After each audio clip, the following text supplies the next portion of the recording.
Une récession économique peut frapper à tout moment et la question n'est pas de savoir si elle va frapper, mais quand est-ce qu'elle va frapper. Et à ce moment-là, est-ce que vous serez prêt? En suivant certaines étapes, vous pourrez non seulement survivre, mais prospérer dans un contexte économique difficile. Dans cette vidéo, vous allez découvrir des stratégies concrètes pour ajuster vos coûts, optimiser vos ressources et trouver de nouvelles opportunités. Nombreux sont ceux qui ont réussi à transformer des crises en opportunités, vous pouvez en faire de même. Alors restez avec moi jusqu'au bout de cette vidéo car je vous expliquerai en plus comment préparer la reprise de l'activité, car oui, dans notre monde, tout est cyclique. Alors pour commencer, dès qu'on observe une baisse d'activité, la première chose à faire est d'optimiser ses coûts. C'est un peu comme dans une course de voile, c'est le bateau le plus léger, les équipages les plus performants qui vont finalement continuer à avancer et progresser même si le vent se calme. Parce que si on faisait le parallèle entre l'économie, la clientèle et le vent pour un voilier, eh bien on se rend bien compte que si ça pousse, s'il y a du monde, si on vous appelle, s'il y a de l'activité, finalement, quelle que soit la structure de votre entreprise, quelles que soient vos charges fixes, vous avez plusieurs véhicules qui servent pas, vous avez des dépenses faites dans l'entreprise plus ou moins utiles, mais tant qu'il y a de l'activité, tant que ça pousse, ça avance. Sauf que quand il y a une récession économique, quand il y a beaucoup moins de travail sur le marché, eh bien à ce moment-là, c'est comme ce vent qui va donc pour le coup se calmer, et là on va se retrouver à l'arrêt, et quand on est à l'arrêt dans une entreprise, on est mort. Donc l'idée c'est quoi? C'est de lâcher du lest, c'est de regarder et d'optimiser son entreprise. Pour ça, vous devez faire le tour de tous vos contrats.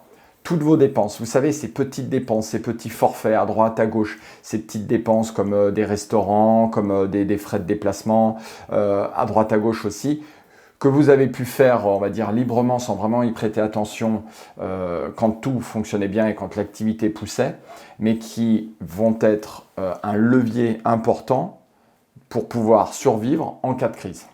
Donc à ce moment-là, je vous invite à tout simplement prendre contact avec tous vos fournisseurs pour essayer de renégocier la moindre dépense avec ceux-ci, de prendre contact avec vos banquiers, vos assureurs, tous ces gens qui ont des contrats avec vous pour pouvoir renégocier, optimiser chaque centime dans l'entreprise, observer chaque dépense.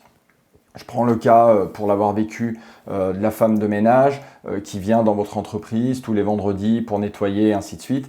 Eh bien, en cas de crise, peut-être que tout simplement, il faut lâcher ce lest-là, c'est-à-dire ne plus avoir quelqu'un qui va venir faire le ménage dans vos bureaux et prendre le temps vous-même de le faire le soir, le matin avant de démarrer ou d'organiser avec les gens du bureau ou de l'entreprise de pouvoir entretenir les locaux. Alors attention à ne pas perdre du temps, à ne pas travailler sur ce que vous êtes optimal pour pouvoir récupérer des tâches, on va dire, secondaires au fonctionnement de l'entreprise, mais de trouver un équilibre comme ça entre ce que vous pouvez lâcher, ce qu'il faut que vous optimisiez, ce qu'il faut que vous renégociez pour pouvoir être le plus léger possible dans vos charges fixes pour que l'entreprise finalement engage des frais uniquement sur l'activité qu'elle va avoir à produire avec le moins de charges sur ce qui pèse sur elle en permanence, quelle que soit votre activité. Alors pour continuer, quand on a parlé d'optimiser, on va dire, les relations externes, ce que vous pouvez obtenir de vos fournisseurs et partenaires, il va falloir parler d'un sujet qui n'est pas évident à traiter, c'est l'optimisation interne. Dans le monde du bâtiment, il y a un peu un tabou parce que ce ne sont pas les valeurs déjà des dirigeants dans le monde du bâtiment, mais il y a aussi un tabou de fait, c'est le licenciement de ses propres gars, de son propre personnel. En cas de baisse d'activité, il faut que vous observiez toutefois les ratios entre le nombre de productifs, donc de gens qui travaillent sur les chantiers, que vous avez face au nombre de chantiers que vous avez. Parce que si proportionnellement vous avez beaucoup de monde qui peut produire mais que vous n'avez pas de chantier qui rentre, vous voyez bien qu'il va y avoir un problème. À la fin du mois, vous allez payer des salaires pour des gars qui auront passé le balai, qui auront nettoyé votre atelier, parce que vous allez toujours inventer et trouver quelque chose à leur faire faire, ça je vous rassure, mais parce que vous n'allez pas vouloir licencier justement, peut-être même pas y penser.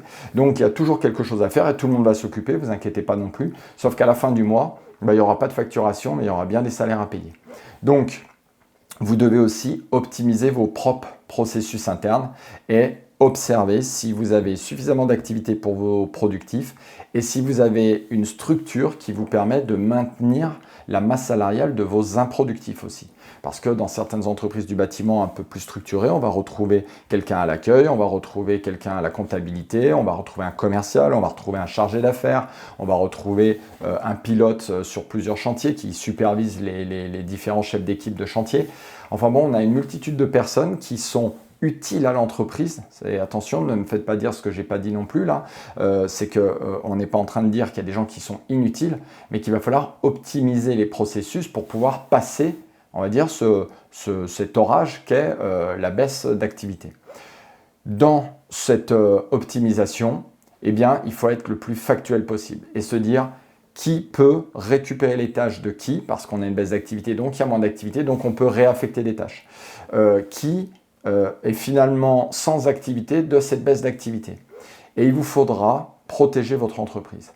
Votre mission de chef d'entreprise n'est pas de maintenir les salaires et le travail de tous vos salariés, mais de maintenir la vie de l'entreprise, y compris les salariés avec qui vous allez travailler et partager votre quotidien. Je m'explique. Pour ma part, quand j'ai vécu ma première récession économique au sein de l'entreprise et des entreprises que j'avais, eh bien, j'ai pas envisagé une seule seconde de licencier qui que ce soit. Parce que ça me paraissait horrible d'avoir à le faire et il fallait absolument qu'on passe tous ensemble cette baisse d'activité. Sauf que la réalité, pour avoir vécu, comme vous le savez déjà, la liquidation d'une de mes entreprises, qui n'était pas du tout liée pour le coup à une baisse d'activité, entre nous soit dit, mais passons, le fait d'avoir dû vivre cette récession économique avec mes entreprises sans avoir voulu licencier qui que ce soit dans mon entreprise, a fait que j'ai mis en péril la totalité du système économique. Alors on a réussi à s'en sortir de justesse, mais l'idée c'était de dire aussi, et c'est ce que j'ai compris aujourd'hui, qu'il vaut mieux se séparer d'une ou deux personnes pour protéger les 8 autres personnes qui travaillent pour vous, que de vouloir absolument maintenir les 10 personnes dans l'entreprise au risque de faire perdre le travail à toutes ces personnes-là, à ces 10 personnes. Parce que votre responsabilité de chef d'entreprise, elle s'étend à vos salariés, mais vos salariés, du fait d'avoir un travail, un CDI chez vous et d'avoir une activité qui se passe bien dans l'entreprise, eux se sont mariés, ont emprunté, ont des enfants, ces enfants font des études qu'il faut financer, ils ont acheté une voiture à crédit, une maison à crédit, ainsi de suite. Et en fait, vous avez quelque part la responsabilité, en tout cas moi je le vois comme ça, vous avez la responsabilité quelque part de la vie de famille qui travaillent et qui vivent grâce au fait que vous dirigez cette entreprise. Et donc, on ne peut pas, en tout cas moi j'en suis persuadé, on ne peut pas prendre le risque de faire perdre ce travail et de créer des problèmes à toutes ces familles pour protéger un ou deux ou trois, peu importe, c'est proportionnel, un nombre de postes, parce que c'est irresponsable. Parce que si pour protéger et refuser de traiter un ou deux licenciements, vous faites prendre le risque à toute votre entreprise et à toutes ces familles de perdre leur emploi, on voit bien que vous êtes à côté de la plaque et qu'on ne prend pas les bonnes décisions. Donc il va falloir assumer ça, optimiser les process internes, mettre en place un suivi de chantier, un suivi de gestion de façon globale le plus optimisé possible, avec les outils les plus optimisés possibles. Là aussi, si vous disposez des bons tableaux de bord, si vous disposez des bons logiciels, si vous disposez de la bonne interface pour pouvoir gérer votre entreprise, vous allez voir qu'il n'y a pas besoin de renseigner 50 fois les mêmes chiffres, il n'y a pas besoin de suivre 50 fois les mêmes papiers, parce que malheureusement, dans certaines entreprises, c'est ce qu'on voit. C'est-à-dire qu'il y a quelqu'un qui est à l'accueil, qui traite le courrier, qui le prend, et quelqu'un va le saisir, ensuite dans un autre tableau de bord en comptabilité, puis un autre tableau de bord pour ci, ou alors il n'y a pas de tableau de bord et tout le monde court après les papiers partout. Mais si vous optimisez vos process internes, en optimisant les logiciels que vous utilisez, en optimisant le personnel qui va utiliser ces logiciels, vous allez voir que vous allez pouvoir réduire fortement les coûts de votre structuration pour pouvoir être optimal à ce moment-là et finalement passer ce coût de moins bien économique. Si vous retrouviez de l'activité ou si vous avez des besoins spécifiques à un moment donné dans cette période troublée, eh bien vous pourrez faire appel aussi à la sous-traitance. On y pense assez rarement dans le monde du bâtiment, on y pense sur la partie chantier, mais sur la partie gestion, c'est possible aussi. Il existe des gens qui, de façon occasionnelle, peuvent venir vous aider à gérer une partie administrative de l'entreprise, une partie de gestion, une partie de suivi de chantier. Et malheureusement, dans une période de récession économique, eh bien, vous n'êtes pas le seul à la vivre. Il y a aussi des licenciements qui sont menés à droite et à gauche. Et ces personnes se retrouvent sur le marché avec, pour certaines, la volonté de se mettre à leur compte. Et c'est l'occasion pour vous de transformer une charge fixe de l'entreprise en une charge variable, puisque vous n'aurez à payer et à prendre ces personnes-là qu'au moment où vous en avez besoin pour votre activité et pour votre production, donc pour votre facturation. Alors pour finir sur les processus internes, il va falloir aussi que vous revoyiez votre business plan en cas de baisse d'activité. Ce business plan, bon, c'est un mot en anglais, on s'en fout, qui fait des fois peur, mais pour être simple, et je vous en ai déjà parlé dans plusieurs vidéos, l'idée c'est de ne pas subir l'activité, c'est de ne pas subir le marché, mais bien d'avoir ses propres stratégies. En cas de forte baisse d'activité, il faudra peut-être que vous revoyiez vos objectifs, que vous revoyiez les façons dont vous allez atteindre les objectifs que vous êtes fixés. Et ça se fait grâce à un business plan, parce que l'avantage du business plan, c'est qu'il recoupe tous les éléments. C'est-à-dire qu'on a une part d'investissement, d'activité, de masse salariale justement. On a comment est-ce qu'on va se développer, comment on va d'abord survivre. Et ce business plan doit être repris totalement, quasiment. En tout cas, on peut maintenir ses objectifs, mais il va falloir voir, peut-être revoir à la baisse, ce qui a été mis en œuvre pour atteindre ces objectifs. Dans ce cas-là, l'idéal, c'est de faire des projections de plusieurs possibilités de reprise d'activité. On verra qu'assez rapidement, en fait, une fois qu'on a structuré l'entreprise, structuré ses pensées pour de toute façon survivre dans cet orage qui est en train de se mener autour de vous, eh bien, il va falloir reprendre le contrôle de la situation et dire, OK, une fois qu'on est prêt à vivre le pire, eh bien, on va pouvoir avancer en essayant de faire naître le meilleur de tout ça. Je ne sais pas si je suis très clair, mais dans l'idée, c'est on optimise tout ce qu'on peut optimiser et ensuite, on reprend le lead sur ce qui est en train de se passer. On va en parler après comment, mais l'idée, c'est aussi d'avoir un business plan qui vous permette de dire « Bon, bah là, on avait prévu de faire 1 million d'euros de chiffre d'affaires à la fin de l'année. Au vu de ce qu'on est en train de vivre là au mois d'avril, ça ne sera pas atteignable à la fin de cette année, mais on réduit nos charges, on réduit nos coûts. Ok, donc finalement, si on est à 800 000, ça passe. Pour atteindre 800 000, qu'est-ce qu'on fait dans ce cadre-là, avec les ressources qu'on a, avec le marché qui est tel qu'il est? Et là, on reprend le lead, on reprend son business plan avec cette vision, cette nouvelle vision qui est née de l'activité, de la réalité qui vous entoure, mais qui vous permettra, cette vision, d'atteindre ce nouvel objectif qui lui, est vital et dans le sens où lui permet à l'entreprise de vivre. Alors maintenant, je voudrais vous parler de la trésorerie, de l'argent à proprement dit. Ben oui, parce que quand on est dans une période de récession, malheureusement, c'est bien l'argent qui devient le nerf de la guerre. C'est assez vrai, même quand tout fonctionne bien du reste. Et avec un peu d'humour, on peut dire que toutes les entreprises qui coulent ont finalement un problème d'argent. Bah oui, parce que quoi que ce soit passé en amont, un client ne vous a pas payé, vous n'avez pas assez d'activité, vous avez des problèmes de structure d'entreprise et de rentabilité. Dans tous les cas, ça va se voir à un moment donné sur la trésorerie et c'est cette trésorerie manquante qui va finalement emmener l'entreprise en bas. Donc, une fois qu'on a optimisé ses relations externes, ses processus internes, eh bien, il va falloir voir comment optimiser sa trésorerie. Au risque de me répéter, la première des choses à faire, c'est de demander des acomptes à vos clients quand vous signez des marchés. Il est extrêmement important de demander un acompte pour pouvoir faire face à l'achat au moins des matières premières sur ce chantier. Parce que moins vous allez avoir à avancer de trésorerie, plus vous allez en avoir pour finalement absorber le choc de la baisse d'activité. Donc, demandez des acomptes à vos clients. Ensuite, suivre vos chantiers et facturer régulièrement. Ne laissez pas de temps entre ce que vous produisez et qui est fini et qui pourrait être facturé et le temps que vous mettez à facturer. Plus vite vous facturez, plus vite le client va donc prendre connaissance de la dette qu'il a vis-à-vis de vous, plus vite il va vous payer et plus vite vous allez avoir de la trésorerie.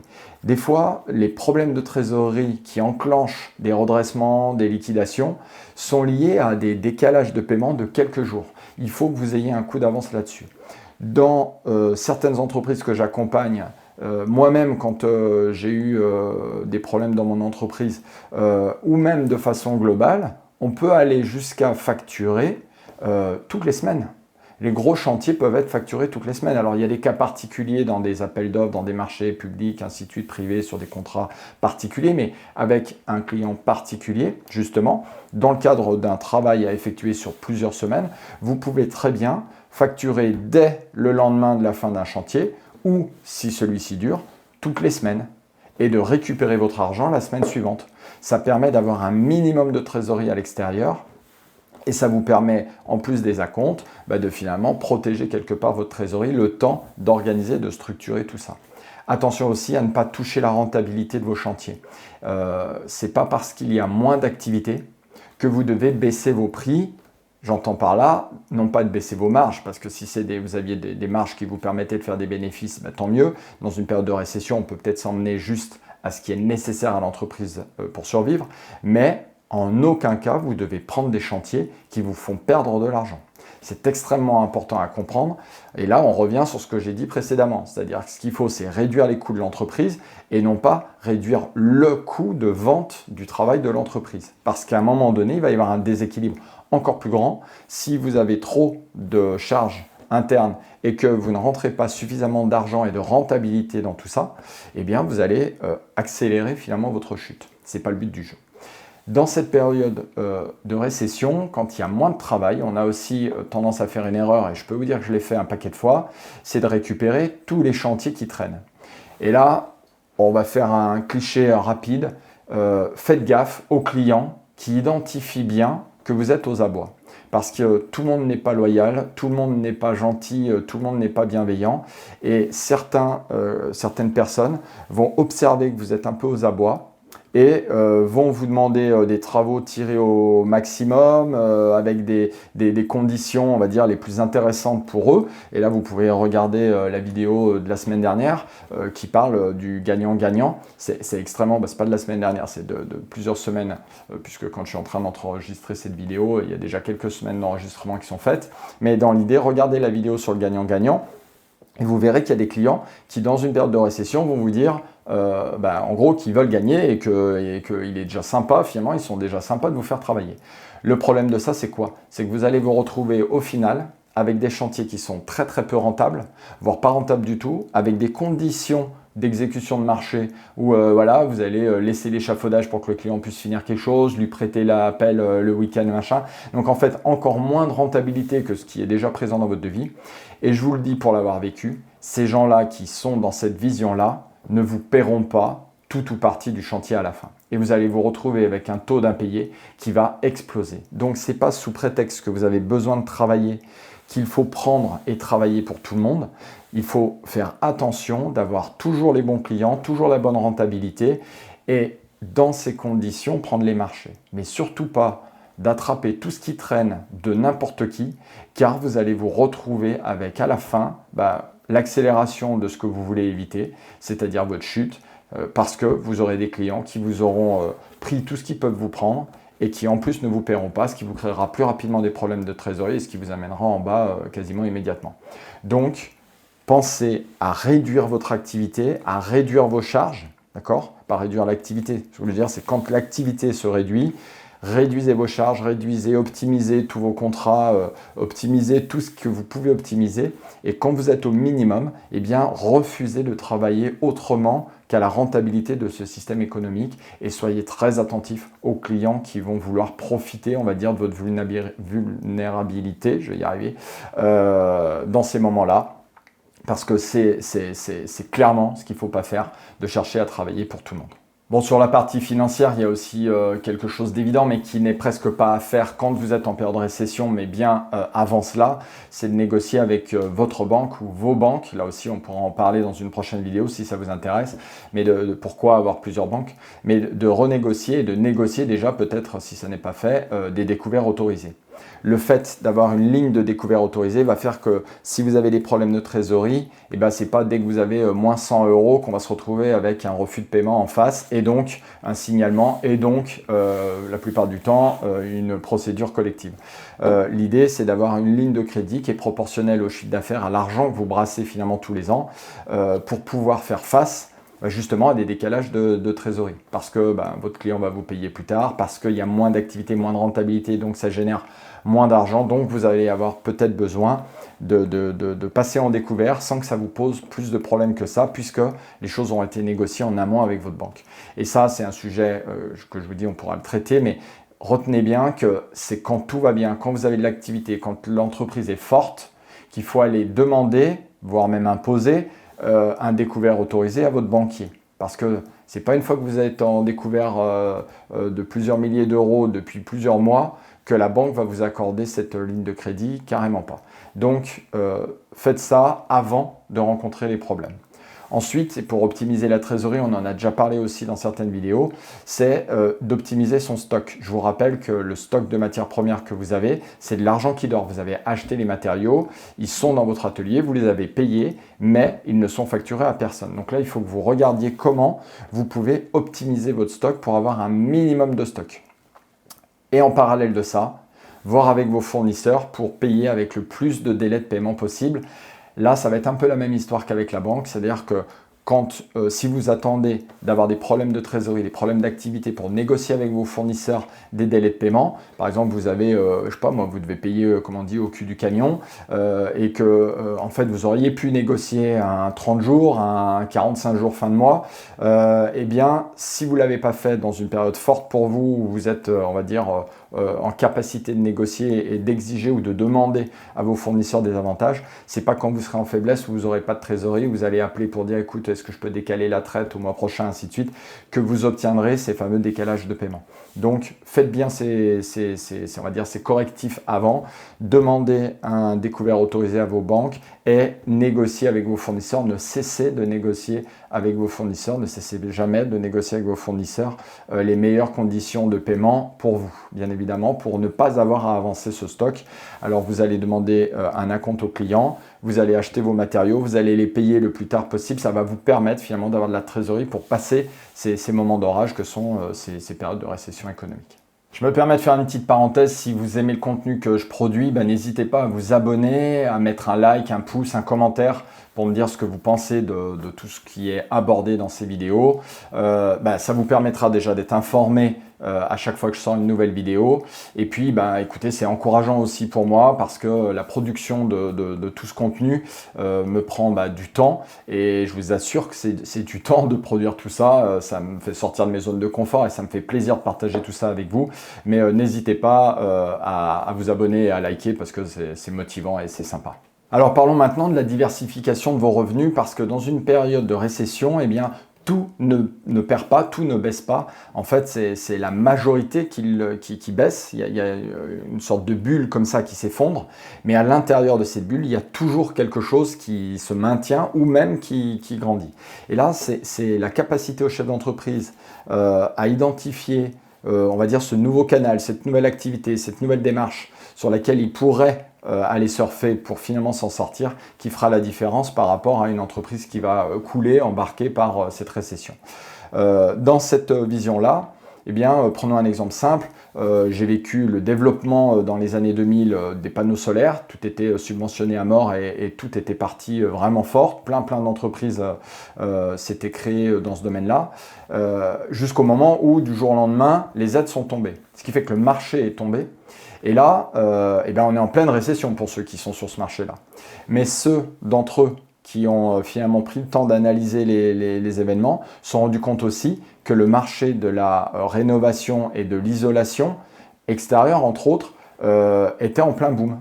Et donc, c'est cette capacité-là à vous diversifier, à voir à quel point il y a une activité et non pas quelque chose de global qui est en train de chuter et de repérer les segments sur lesquels vous pourriez vous positionner, vous développer, vous diversifier en fonction de votre entreprise et de votre savoir-faire pour pouvoir rattraper, on va dire, ces canaux qui sont en plein développement ou au moins qui sont stables et qui ne sont pas en train de s'effondrer avec le reste. Pour pouvoir dynamiser cette diversification, eh bien, vous pouvez aussi vous servir de vos clients actuels. C'est-à-dire que si vous avez fait des travaux, reprenons le cas de panneaux solaires, vous avez fait des travaux de pose de panneaux solaires chez les clients, peut-être que ces mêmes clients, vous pouvez les recontacter en cas de récession pour commercer quelque chose de nouveau avec eux. Ils vous connaissent, ils savent que vous bossez bien, ça vous coûte très peu en termes de marketing et de communication pour pouvoir commercer autre chose, typiquement dans mon exemple, l'isolation intérieure, extérieure, voilà, leur proposer une diversification de vos services pour pouvoir finalement continuer à avoir de l'activité. Dans la même idée, vous pouvez aussi chercher des partenariats. Eh bien oui, parce qu'en vous alliant à d'autres professionnels, vous pouvez proposer peut-être une offre globale qui pourrait bien plus satisfaire un client final que des offres éclatées. Si vous arrivez avec la capacité de dire on peut s'occuper de rénover totalement l'intérieur d'une pièce, vous allez proposer au client quelque chose à plus forte valeur ajoutée que de dire bah, moi je peux venir pour le placo, je vous donne les coordonnées d'un électricien, je vous donne les coordonnées et puis démerdez-vous quoi. Donc l'idée c'est aussi peut-être de vous allier, de voir en quoi et comment vous pouvez vous allier à d'autres professionnels pour proposer quelque chose de nouveau qui n'est pas nouveau pour vous ni pour eux, mais par contre qui est nouveau dans la présentation marketing et commerciale de cette offre-là. C'est quelque chose qui marche très bien dans le monde du bâtiment quand on a la capacité de le faire avec les bonnes personnes. Là aussi, il faut être très attentif des personnes avec qui vous allez vous allier dans ce jeu-là, mais être capable de faire naître une proposition différente que ce que font les autres parce que vous vous êtes allié à d'autres professionnels dans votre secteur d'activité ou parallèle, eh bien, il y a vraiment quelque chose à faire parce que ça vous démarquera de la concurrence et ça vous permettra d'accéder à des marchés dont vous n'avez déjà pas connaissance pour la plupart, mais surtout que vous ne pouvez pas attraper tout seul. On touche là du doigt ce qu'on appelle le groupement momentané d'entreprise, le GME. C'est quelque chose que j'aime bien. Alors attention, il faut le cadrer, il faut l'organiser, il faut le faire avec des gens qu'on connaît, mais il y a à un moment donné, ce GME permet de présenter une offre plus puissante, d'additionner les chiffres d'affaires des entreprises pour montrer une certaine solidité, que ce soit à des donneurs d'ordre publics ou privés, pour pouvoir accéder à d'autres marchés que ceux où vous avez l'habitude de faire et qui peut-être, eux, sont en récession. Pour continuer sur la diversification, on peut parler de la diversification de la communication et du marketing. Aujourd'hui, le monde de l'artisanat dans le bâtiment n'est encore pas totalement au fait de tout ce qu'on peut faire grâce au numérique. La présence que vous avez sur les réseaux sociaux, la présence que vous avez sur le monde numérique et digital, peut être un levier de diversification si vous ne l'avez déjà pas activé, avec votre présence sur des outils gratuits du reste, de référencement, comme Google, pour pas Google My Business. Enfin bon, il y a plusieurs noms à tout ça et ça évolue, mais dans l'idée, vous pouvez être présent dans des recherches Google, vous pouvez avoir des fiches d'établissement, vous pouvez faire un site internet vitrine en one page ou alors faire carrément un tunnel de vente. Là aussi, il y a des vrais sujets qui sont traités dans BTP Performance là-dessus, sur toute cette partie marketing, digitalisation. Certains d'entre vous ont des chaînes YouTube aussi qui leur permettent de se développer, d'avoir plus de visibilité. Alors, je vous le disais, c'est beaucoup de boulot, mais si vous êtes en période de baisse d'activité et que vous avez du temps, pour le coup, vous pouvez peut-être déléguer une partie à des gens qui vous entourent de ce travail numérique et de cette présence digitale.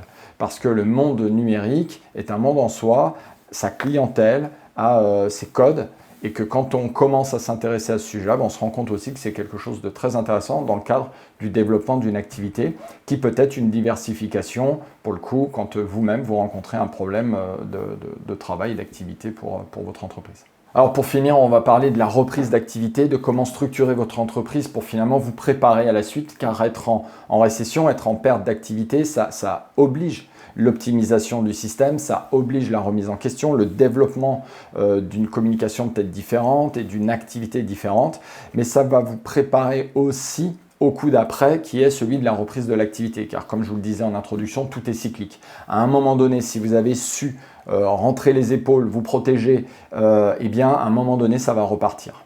Donc c'est extrêmement important de bien avoir conscience de ça, que même si c'est horrible, ça va avoir une fin. Donc c'est d'être capable de tenir. Tout ce que vous aurez mis en amont au service de votre entreprise pour supporter cette baisse d'activité, ces problèmes, eh bien, ce sera évidemment une force pour vous. J'entends par là les entreprises qui ont su capitaliser dans leur trésorerie suffisamment pour pouvoir se protéger de ces baisses d'activité passagères. Si vous avez 3, 4, 5 mois de chiffre d'affaires, de trésorerie sur vos comptes, c'est sûr que vous êtes moins sujet à la baisse d'activité passagère qu'à une entreprise qui est à zéro d'économie sur les comptes. Donc voilà, si vous avez des découvertes autorisées, si vous avez des conditions de paiement éloignées par rapport à vos fournisseurs, on se rend bien compte que là, vous avez un environnement qui est beaucoup plus propice et qui vous protégera bien mieux. Malgré tout, quand vous êtes là-dedans, vous allez tout optimiser, vous allez vous préparer aussi au coup d'après. Et se préparer au coup d'après, pour moi, c'est la formation. C'est la formation de vos gars sur la partie technique pour pouvoir rattraper des marchés, on va dire peut-être à plus haute valeur ajoutée, ou des marchés différents parce que vous les aurez formés sur tel ou tel sujet, ou alors des marchés sur lesquels vous aurez plus de légitimité parce que vous aurez des habilitations, vous aurez une capacité à justifier vos compétences. Et c'est dans ces moments, on va dire, où plutôt que de faire balayer l'atelier à tous vos gars pendant 2 semaines, on peut peut-être leur faire balayer l'atelier le premier jour et puis après les envoyer en formation. Aujourd'hui en France, effectivement, on a de la chance. Il y a des moyens de faire financer tout ou partie des formations que vous réalisez. Et ça permet à vos gars de monter en compétences, d'investir sur ceux qui seront restés, on va dire, dans ce pôle entreprise et de pouvoir demain attraper des marchés beaucoup plus facilement et finalement être plus rapide sur la reprise d'activité. Parce que des fois, on a des entreprises qui coulent, non pas dans le pire de la récession, mais au redémarrage parce qu'elles redémarrent plus tard que leurs concurrentes qui, elles, se sont préparées à la suite. Donc, n'hésitez pas à vous former. Évidemment, je vais vous parler de vous former à la gestion d'entreprise. Si vous êtes chef d'entreprise en récession, c'est le moment. Ce n'est pas le moment de vous cacher et de ne rien faire et de faire en sorte que, je sais pas, par hasard, les choses aillent mieux. Mais peut-être de vous former à la gestion d'entreprise. Aujourd'hui, beaucoup d'entreprises dans le monde du bâtiment n'ont pas les connaissances, les dirigeants n'ont pas les connaissances en gestion. Personne ne leur a expliqué comment être rentable, comment avoir du travail, comment développer son activité, comment structurer son entreprise justement pour faire face à la récession, mais aussi pour performer quand tout fonctionne bien. Donc c'est le moment dans une période de récession pour finalement investir sur vous et vos gars, dans la mesure où vous ayez, j'insiste, structuré votre entreprise à passer, on va dire, ce coup d'orage.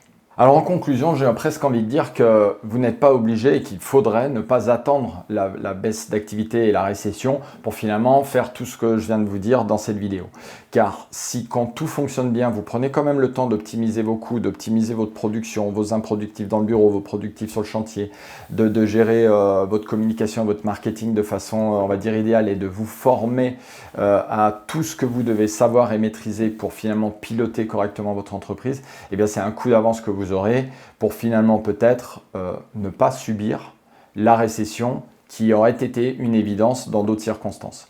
Car vous le savez, et moi je le vis au quotidien, j'entends toujours, quasiment tout le temps, certains chefs d'entreprise dire il y a moins d'activité, c'est plus compliqué aujourd'hui, c'est difficile, comment faire pour avoir des clients, comment faire pour avoir de la rentabilité. Et en parallèle, dans le même secteur d'activité, parfois dans le même département, des entreprises qui disent j'ai du boulot, je suis débordé, ça marche super bien. La différence entre les deux structures, c'est donc pas l'activité qui peut-être est aussi à un moment donné une excuse qu'on se donne de dire c'est l'environnement, c'est pas moi, c'est les autres qui font que c'est difficile. Mais en fait la différence entre ces deux structures, c'est qu'il y en a une qui s'est préparée, il y en a une qui s'est optimisée, il y en a une qui finalement fait comme si il y allait avoir une récession à tout instant et donc ce structure s'organise et performe dans ce cadre-là. Et en plus, il n'y a pas de récession, donc on est dans la surperformance. Alors qu'une autre entreprise, finalement, profite que ça fonctionne à peu près quand ça fonctionne à peu près et dès qu'on a une baisse ou le moindre problème à l'intérieur de celle-ci, on se retrouve avec quelque chose de catastrophique. Donc je vous invite à véritablement vous structurer, vous organiser, performer en période d'activité pour que demain, en période de baisse d'activité, s'il devait y en avoir une, vous puissiez maintenir un certain niveau de performance qui vous emmènera à survivre dans ce cas-là. Alors je vous invite à mettre en place toutes ces stratégies immédiatement et puis à transformer finalement tous ces problèmes en opportunités, tous ces défis en opportunités. N'hésitez pas à laisser vos commentaires sous cette vidéo. Dites-moi si vous avez vécu une perte d'activité, une récession, comment vous vous êtes débrouillé pour vous en sortir. Si vous ne vous en êtes pas sorti, qu'est-ce que vous avez compris de ce qui vous est arrivé. N'hésitez pas à liker cette vidéo. Et puis quant à moi, je vous dis à très bientôt. Et d'ici là, prenez soin de vous.